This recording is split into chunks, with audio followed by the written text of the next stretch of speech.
Bonjour à toutes et à tous et bienvenue sur cette nouvelle vidéo de la chaîne Prof Valou.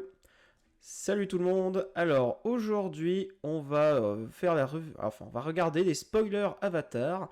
Donc le set Avatar qui sort au mois de novembre, le 21 novembre.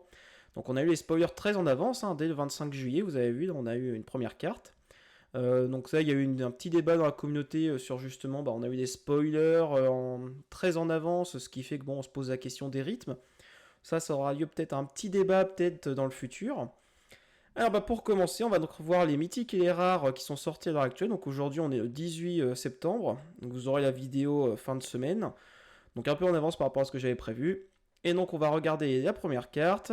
Alors au niveau des capacités, on va voir au fur et à mesure. Donc commençons par la première carte qui est Avatar Aang. Alors l'illustration de base, illustration de base est un peu plus loin. Alors, donc pour 4, donc en quadricolore sauf du noir, on a donc une 4-4 créature légendaire humain, avatar et allié. Ah, tiens, allié, ça c'est intéressant. Vol, maîtrise du feu 2. À chaque fois que vous maîtrisez l'eau, la terre, le feu ou l'air, piochez une carte. Puis si vous avez maîtrisé 4 ce tour-ci, on le transforme. Et donc quand on le transforme, ça devient une 6-6 vol. Les sorts que l'on lance coûtent 5 couleurs, de moins à lancer. Donc ça peut être un général 5 couleurs au final, il me semble. Il me semble que ça peut être un général 5 couleurs. Au début de chaque entretien, vous pouvez transformer Aang, mettre des éléments, c'est-à-dire le faire revenir ici. Et si on fait ainsi, on gagne 4 points de vie, on pioche 4 cartes, on met 4 marqueurs puissance sur lui, et il inflige 4 blessures à chaque adversaire, donc il revient en 8-8 vol. Donc c'est plutôt pas mal quand même, on va pas se cacher pour 4. Alors par contre, il faudra voir la condition de qu'est-ce que c'est maîtriser l'eau, qu'est-ce que c'est maîtriser le feu, qu'est-ce que c'est maîtriser la terre ou l'air. Alors lui, il a maîtrisé le feu. On verra plus loin la capacité. Normalement, on a une un peu plus après, donc ça, on pourra le faire à ce moment-là. Alors, on va quand même aller voir directement. Donc si je clique directement sur la carte, donc là, on a un peu plus comme ça. Donc maîtrise du feu. Donc c'est à chaque fois que cette créature attaque, on ajoute 2 mana rouges. Ce mana dure jusqu'à la fin du combat. Voilà, donc très simple. Donc écoutez, c'est plus une carte de commandeur, hein, on va pas parler de carte de standard, ça m'étonnerait qu'on ait 4 couleurs, mais si on a les Ravland qui sont dans le standard actuel. Mais en général, franchement, pourquoi pas. Mais ça veut dire par contre qu'il va falloir faire pas mal de cartes à thème avec maîtrise du feu et tout. Donc c'est-à-dire uniquement dans le set. Donc s'il y en a assez, tant mieux. S'il y en a pas assez, ça va être compliqué. On passe ensuite à You, l'esprit de la lune pour 4, c'est une 3-3. Vol, vigilance, créature légendaire, esprit et allié. Donc des stats, on va dire, correctes, mais sans plus. Maîtriser l'eau. Donc maîtriser l'eau, en gros, c'est-à-dire qu'on peut engager des artefacts ou créatures, il me semble, pour ça. Vous pouvez engager aux artefacts et aux créatures pour aider à payer un coût de maîtrise de l'eau. Chaque permanent engagé, ainsi P1. Donc c'est un peu comme de la convocation, mais pour la capacité. Et donc pour 5 on l'engage, vous pouvez lancer un sort non créature du peu de votre main sans payer son coût de mana. Que dire de cette carte Et bah, elle nécessite de jouer des sorts non créatures, mais elle demande d'avoir des créatures et artefacts pour réduire le coût de sa capacité qui peut être à 0. Elle nécessite d'être engagée, donc il faut qu'elle passe un tour. Ouais, donc elle arrive tour 4, donc c'est-à-dire que tour 5, est-ce que tu as moyen. Donc tu peux pas l'engager elle. Donc est-ce que tu as joué des artefacts avant? Ouais, t'auras peut-être joué deux. Allez, on va dire deux artefacts avant. Donc c'est-à-dire que tu vas payer pour 3 au tour 5. Bah pour moi, c'est un jeu qui va dans un jeu artefact bleu. Pour moi. Parce que là, ou alors dans un jeu créature, mais je vois pas trop l'intérêt, parce qu'il faut payer des sorts non créatures. Donc un jeu artefact, ça me paraît pas mal. Mais voilà quoi, je vois pas trop. Sinon, elle est un peu contradictoire, je trouve. Bah, le problème, c'est qu'elle nécessite d'être engagée, donc elle peut pas elle-même être utilisée pour sa capacité. Donc ouais, c'est un peu compliqué. Bon, en tout cas, elle se curve bien, parce que si elle est toute seule, tour 4 tu la joues, tour 5 normalement tu peux faire sa capacité. Mais le but c'est de la faire à moindre coût. Bon, à voir, mais bon, c'est jouer à une créature avec des sorts non créatures, mais il faut des créatures pour réduire sa capacité ou des artefacts, donc plutôt partir sur des artefacts non créatures, pour histoire de rentabiliser sa capacité. Bon, sans plus, le fait qu'elle soit alliée esprit pourrait peut-être aider à intégrer certains decks, mais franchement, je suis pas convaincu par la carte. Donc là, on a l'illustration de base de Avatar. Et limite, je la préfère à la version alternative. Parce que je reconnais là vraiment le personnage dans toute sa splendeur. Là, je trouve que cette illustration, elle est magnifique. Alors qu'ici, bon, ouais, c'est beau, hein, mais c'est pas trop ce que j'aime, quoi. Ensuite, on a une mythique, l'ascension de Sozin pour 6. C'est un enchantement et saga qui peut se retourner pour devenir une créature. Donc pour 1, on détruit toutes les... Enfin, elle arrive en jeu, et pour le premier effet, on détruit toutes les créatures. Donc une Vrasse à 6, ok. Deuxième effet, on choisit un nom de carte, on cherche dans le cimetière, la main et la bibliothèque d'un adversaire cible jusqu'à 4 cartes avec ce nom, des exils. Donc ouais, c'est pas mal si on Vrasse et qu'on veut ensuite aller chercher la carte. Mais bon, 4 cartes déjà, c'est-à-dire que cette carte, tu la vises plus en standard. Voilà, c'est en commandeur. Bon, alors si tu peux utiliser une carte du cimetière. Non, tu choisis un nom en plus. Ah, tu choisis un nom en plus. Donc c'est vraiment, tu regardes ce qui a été détruit, tu regardes ce qu'il a joué. Et ouais, bon, c'est vrai, je vois ça plus en standard alors, par rapport à ça. Ensuite, troisième effet, on l'exile, puis on la renvoie sur champ de bataille transformée sous notre contrôle. Et donc, une fois retourné, ça devient Firelord Sozin, Seigneur du Feu Sozin, qui est donc menace maîtrise du feu 3, donc c'est-à-dire qu'il ajoute 3 mana rouges au moment où il attaque, et ce mana reste jusqu'à la fin du combat. Et à chaque fois qu'il inflige des blessures de combat à un joueur, on peut payer X, donc avec les 3 qu'on aura gagné grâce à maîtrise du feu. Et quand on fait ainsi, on met sur le champ de bataille son contrôle n'importe quel nombre de cartes de créatures ciblées avec une valeur de mana totale inférieure ou égale à X depuis le cimetière de ce joueur. Ouais, donc ça veut dire qu'en gros, tu détruis tout au premier tour. Deuxième tour, tu enlèves les cartes qui peuvent être embêtantes. Troisième tour, elle se retourne, donc je pense que tu peux attaquer directement parce que elle est restée sur le board. Quoique c'est exilé et renvoyé, donc non, tu peux pas attaquer, il faut attendre un tour. Donc en gros, c'est 1, 2, 3. Donc au quatrième tour, tu peux attaquer. Et pour quatrième tour, donc tu peux ranimer si tu touches, sachant qu'il y a menace. Et par contre, il faut dépenser du mana à la fin du combat. Donc minimum, tu peux ranimer des créatures avec un total de 3. Oui, bah c'est une carte de commandeur, hein. Une carte de commandeur, pas pour le standard, hein. L'illustration alternative est juste à côté. C'est une carte de commandeur. Parce que là, c'est vraiment sur une vision à long terme. Ou alors, il faudrait pouvoir la jouer plus rapidement. À voir, pourquoi pas. Mais c'est une carte de commandeur qui, oui, trouvera sa place dans des jeux enchantement. Surtout si on est capable de retirer des marqueurs pour refaire des effets, ça peut vraiment être intéressant. Mais bon, en mythique, je suis pas trop convaincu. En rare, je me dis, bon, ça va. En mythique, j'aurais plutôt diminué le coût et j'aurais fait autre chose. Ensuite, donc là, on passe à... Alors, Iceberg Dang pour 3 en flash, on a un enchantement. Quand cet enchantement arrive, exile jusqu'à un autre permanent non terrain ciblé jusqu'à ce que cet enchantement quitte le champ de bataille. Donc en effet, qu'on connaît sur beaucoup d'enchantements, ça c'est une amélioration de cercle d'oubli. Maîtrise de l'eau, pour 3, on sacrifie cet enchantement et si on fait ainsi, on regarde 2. Alors, la première ligne, le fait que ce soit en flash, c'est vraiment intéressant pour 3. Maîtrise de l'eau, donc en gros, on peut baisser le coût avec des créatures et des artefacts pour payer 0 par exemple. Donc en gros, ça te permet de faire un effet avant la destruction de l'enchant. Ah, ce qui me dérange, c'est qu'on pioche pas de cartes. J'aurais limite préféré enlever le regard et mettre juste piocher une carte, quoi.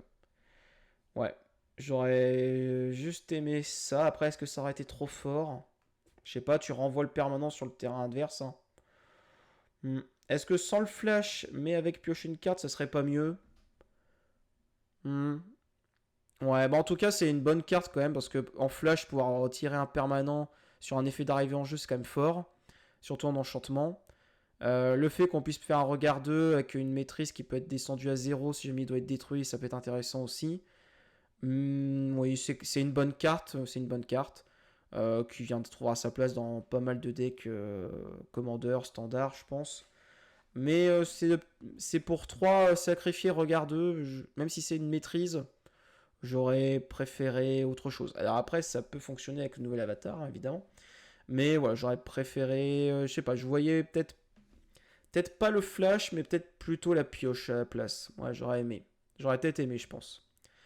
Ensuite, on passe à Appa, gardien inébranlable. Donc pour 4, c'est une 3-4 flash, vol, bison et allié. Donc voilà, les cartes alliées, elles vont se faire plaisir, hein. Flash, vol, 3-4, déjà, c'est pas mal. Quand il arrive en maîtrise d'air, sur n'importe quel nombre d'autres permanents non terrain ciblés qu'on contrôle, et à chaque fois que vous lancez un sort depuis l'exil, créez un jeton de créature 1-1 blanche allié. Alors, maîtriser l'air, c'est... Ça, j'ai souvenir. En gros, pour maîtriser l'air sur un permanent, exilez-le. Tant qu'il existe, son propriétaire peut le lancer pour 2 à la place de son coup de mana. Donc on refait des effets d'arrivée en jeu par exemple, mais ça ne coûte que 2 pour le rejouer par exemple. Donc que dire de cette carte? Eh bien c'est pas mal, hein. C'est pas mal du tout en fait, c'est même très fort. Donc pour 4, on a une 3-4 flash vol, donc déjà rien que ça c'est fort. Quand elle arrive, on peut maîtriser sur n'importe quel nombre de permanents non terrain que l'on contrôle, c'est-à-dire on les exile, on peut les rejouer pour 2. Sachant que c'est 2 incolores, c'est-à-dire que si on a des cartes qui font réduire le coût, bah, depuis l'exil, bah, ça peut coûter 0. Intéressant. Et à chaque fois qu'on lance un sort, on crée un jeton token à un blanche allié. Ouais, bah, c'est fort, hein. C'est extrêmement fort. Ça, c'est un staple dans les jeux alliés, hein. Parce que tu vas faire un effet d'arrivée en jeu de allié, tu vas sauver tous tes alliés. Parce que tu peux cibler n'importe quel nombre de permanents, ça coûte pas du mana, hein. C'est juste tu dis bah ça, pour 4 c'est exilé. Donc tu sauves en fait des cartes. Alors après, lui, il se sauve pas de la Vras, hein, parce qu'en gros, bah, il meurt, mais tu crées pas tes tokens, mais tu sauves tes permanents.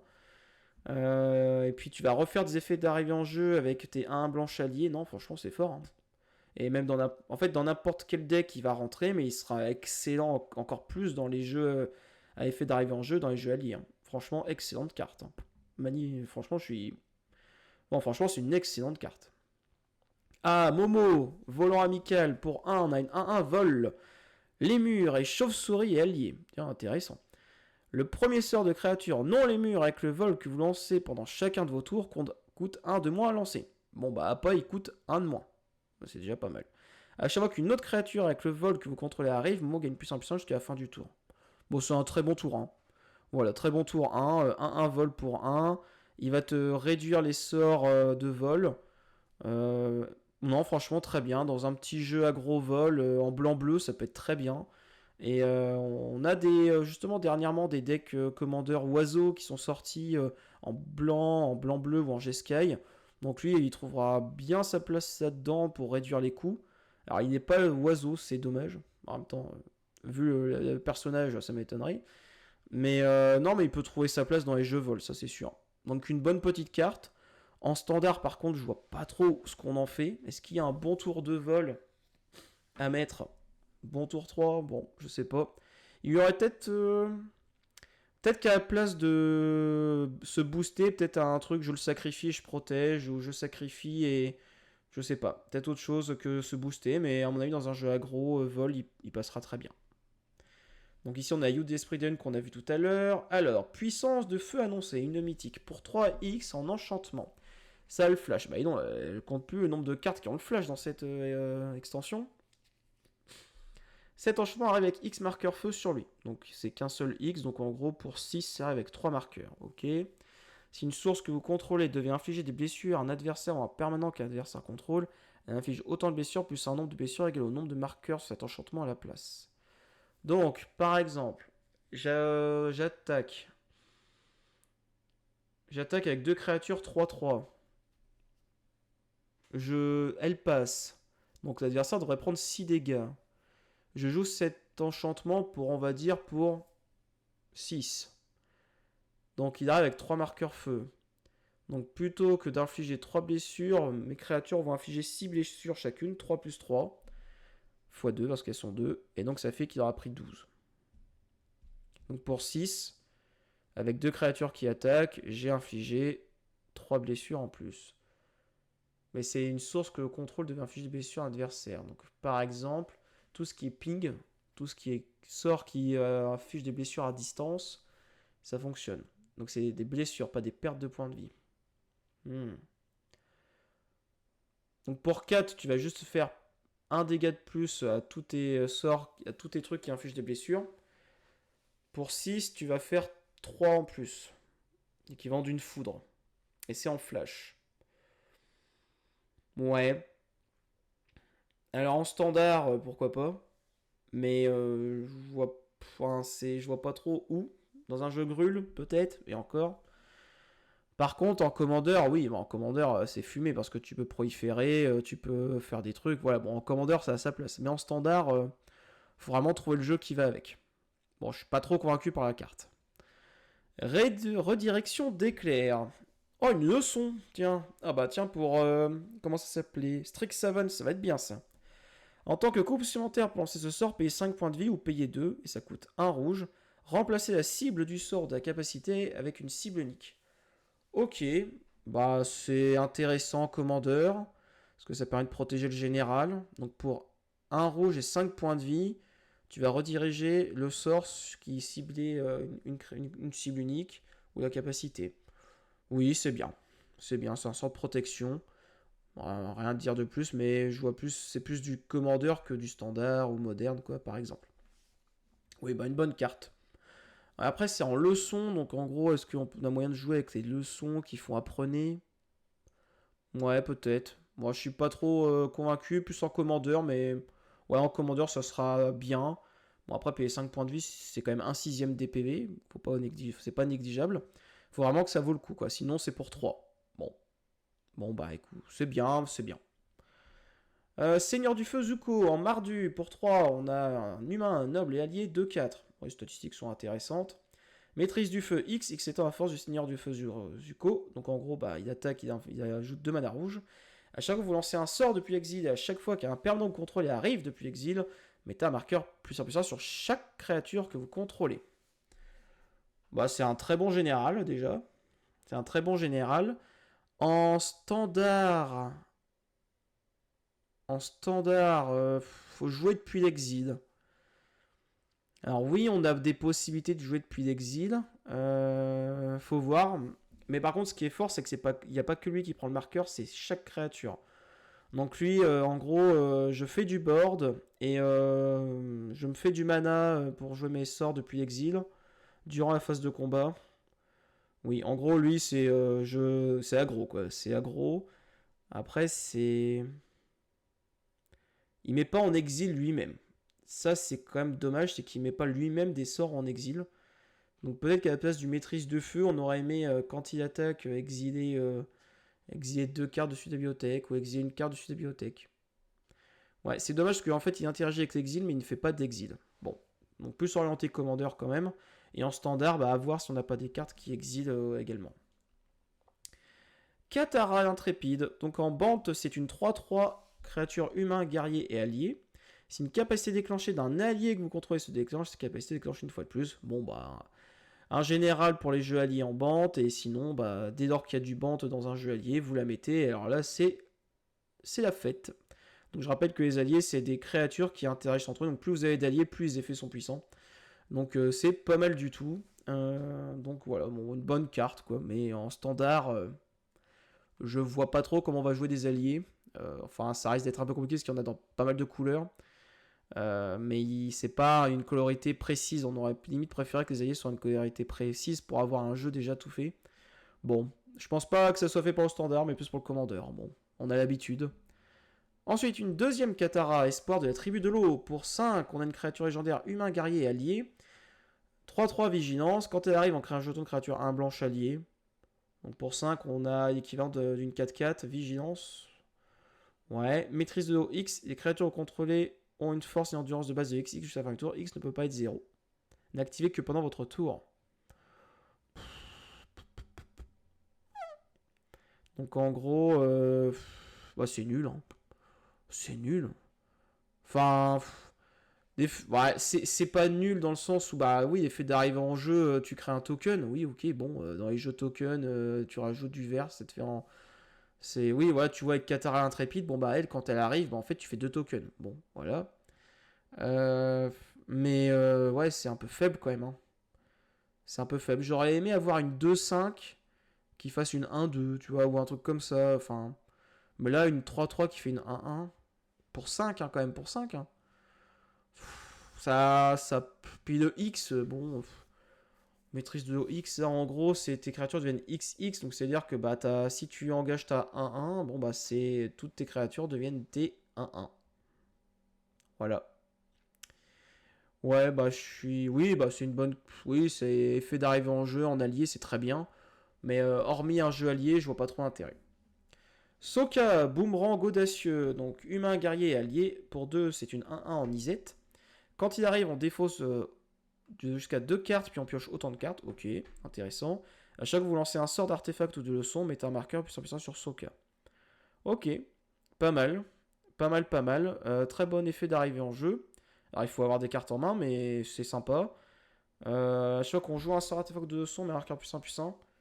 Non, franchement, c'est bien. Non, un bon. Alors en standard, pourquoi pas, mais on oubliera la partie leçon, je pense. Par contre, un Iset artefact, ça peut bien se passer.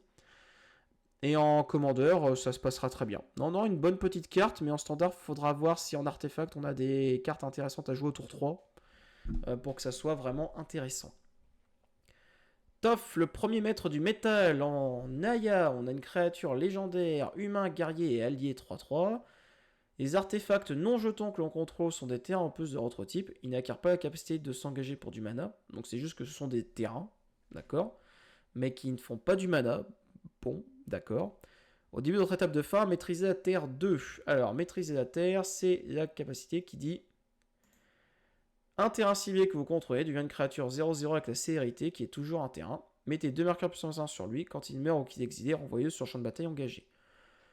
Alors, que dire de cette carte? Alors, en commandeur, bah très bien. Un très bon général qui joue avec les terrains.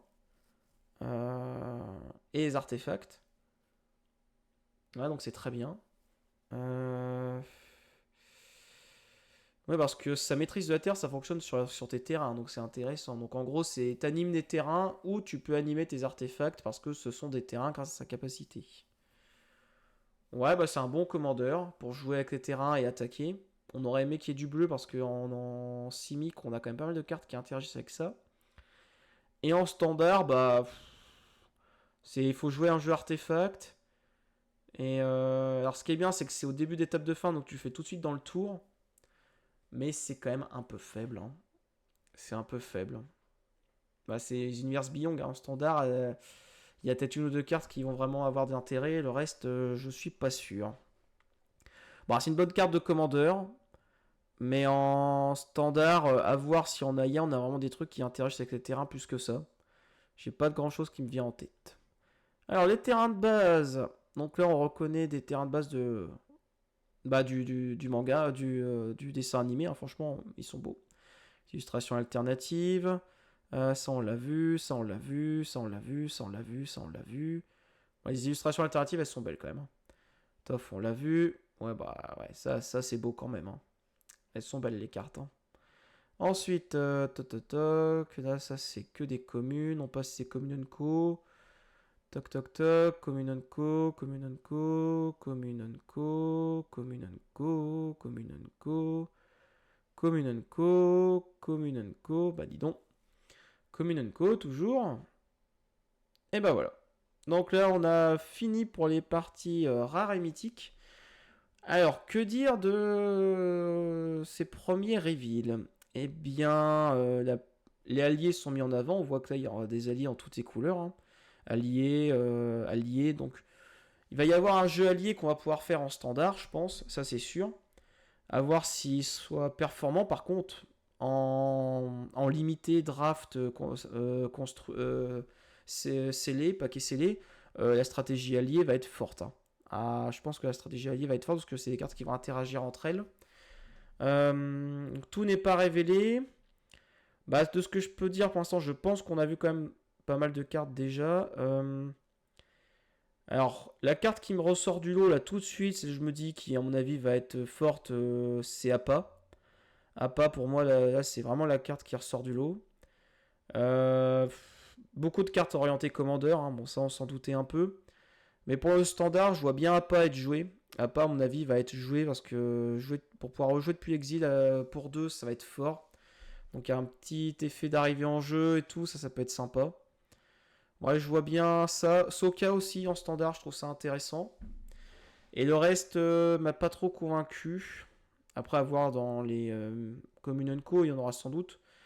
Mais voilà. Après l'iceberg dang aussi, ça c'est pas mal. Bon, alors pour commencer, on va dire des bons ajouts au commandeur. Ça c'est sûr. Par contre, pour le standard, je retiendrai 3 cartes. Appa en premier, l'iceberg d'Angre en deuxième et Soka en troisième. Voilà, c'est vraiment les 3 cartes que je retiens parce que c'est celle que je me dis il y a moyen de faire des choses. Après avoir la stratégie alliée, Alors on a une base mana qui permet de le faire quand même, avec les Ravland. Donc on a une base mana qui permettrait d'aller jusqu'à de la tricolorité. Mais à voir. À voir. C'en est fini pour cette review des spoilers Avatar. Donc quelques cartes sorties, hein, 94 sur les 291 ici. Donc à voir. Donc on verra. Là on a fait qu'un tiers du deck en gros. Un tiers du set, pardon. Un tiers du set. Donc à voir les prochains tiers, comment ça va se passer. On se reverra donc une prochaine fois pour... Alors, peut-être qu'on refera en 2 parties, c'est-à-dire que quand je verrai qu'on sera à 170, 180 cartes, voire 200, on fera une vidéo, puis ensuite, s'il y a encore des dernières cartes, on fera une toute petite vidéo pour voir les dernières cartes, et faire la conclusion sur qu'est-ce qu'on en pense de ce set. Eh bien, je vous remercie à toutes et à tous pour avoir regardé cette vidéo, je vous souhaite de très bonnes parties entre amis, voire en famille, hein, pour ceux qui ont de la chance, et je vous souhaite de bonnes parties. À très vite.